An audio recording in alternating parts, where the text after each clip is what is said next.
Salut à tous au Lupanar du Gros-Gandin.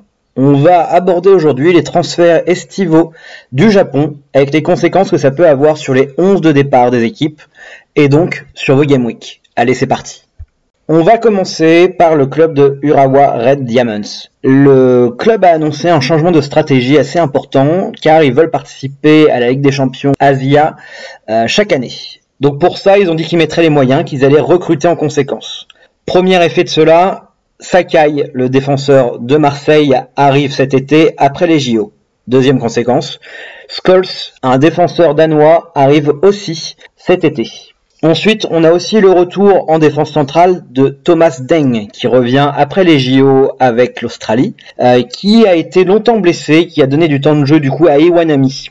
Avec toutes ces arrivées, j'ai bien peur qu'Iwanami, qui réalisait pourtant des bons matchs, sorte du 11 de départ et que ça fasse de nombreux déçus lors des prochaines Game Week. Soyez vigilants à cette situation. A noter aussi l'arrivée de Eusaka en provenance de Kawashima Reysol, joueur qui avait une influence assez importante au milieu de terrain jusqu'au début de cette saison dans son ancien club.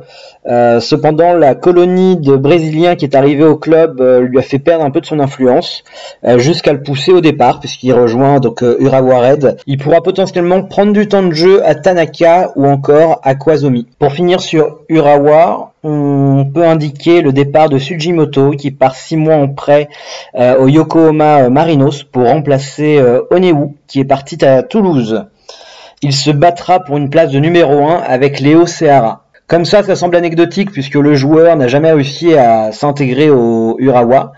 Par contre, il a fait une saison absolument géniale en 2017 puisqu'en 34 matchs, il marque 22 buts et 4 passes décisives avec le Cerezo. En rejoignant l'une des meilleures attaques du championnat, je pense qu'il peut remettre des buts et je pense que c'est un bon coup à tenter vu son prix actuel. Sera aussi à surveiller la situation des gardiens au Marinos. Tout simplement, le gardien actuel titulaire, son contrat se termine en janvier 2022 et son remplaçant est tout indiqué en la personne de Obi Powell qui est actuellement prêté en deuxième division. Mais donc, contrat se termine aussi en janvier 2022. Il faudra guetter les différentes informations contractuelles sur ces deux joueurs, puisque le jeune, talentueux gardien prêté en J2 pourra prendre sa place s'il signe un nouveau contrat. Si le Marinos a résolu son problème d'attaquant avec ce recrutement, reste une question, celle de l'aile droite, puisqu'il va y avoir embouteillage. Effectivement, Elbert a pris la place de titulaire à droite, au détriment de Nakagawa qui a du mal à retrouver sa place suite à sa blessure. Mais on peut signaler aussi l'arrivée cet été de Ryo Miyachi, qui est un ancien joueur d'Arsenal qui n'a malheureusement jamais réussi à percer en Europe puisqu'il a enchaîné les blessures. Et donc là, il provient du club de San Paoli en deuxième division allemande. On peut imaginer qu'il vient pour avoir du temps de jeu. Donc, quid de la situation de Nakagawa ? Des rumeurs l'envoyaient à Vissel Kobe, puisque Vissel a souhaité l'intégrer à son équipe pour remplacer Kyogo Furuhashi. Cependant, Nakagawa aurait refusé le transfert.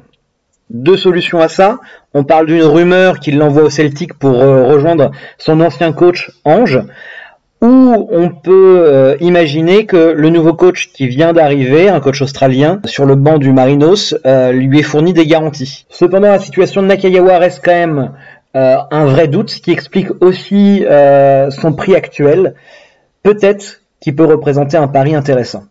Pour rappel, il a été MVP à la saison 2019 avec des stats incroyables. Puisqu'en 2019, en étant ailier droit, il joue 33 matchs, mais 15 buts et 13 passes décisives et gagne le surnom du Messi japonais. Du coup, le Vissel Kobe a deux pistes pour venir remplacer Furuhashi parti au Celtic. On peut donc, une fois avoir éliminé Nakagawa, on peut parler de Osako, attaquant du Werder Bremen. Le Werder Bremen a pas l'air contre le fait de vendre leur attaquant, malgré que là, pour le premier match de championnat de Bundesliga 2, il était quand même titulaire. Deuxième piste, on parle de Muto, l'attaquant de Newcastle, qui donc est suivi par Kobe, mais aussi par Tokyo, son ancien club. Pour finir cette courte vidéo, on peut parler aussi du départ de Kaoru Mitoma de Kawasaki Frontale, qui aurait sûrement été élu MVP de la saison s'il ne quittait pas le club.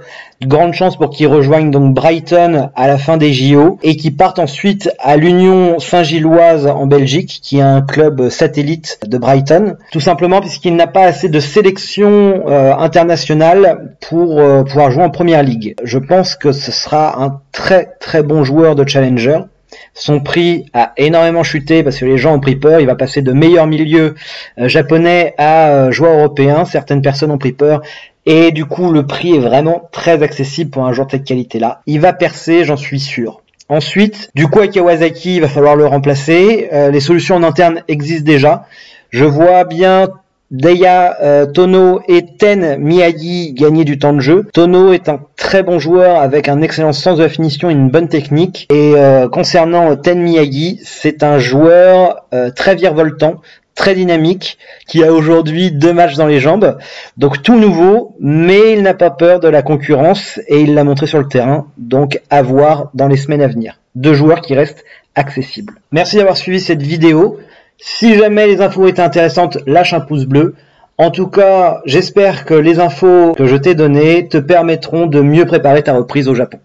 Allez, ciao! Et si toi aussi tu veux prendre la place du Padre Ancelotti et devenir le coach numéro 1, abonne-toi et ne rate plus aucune information.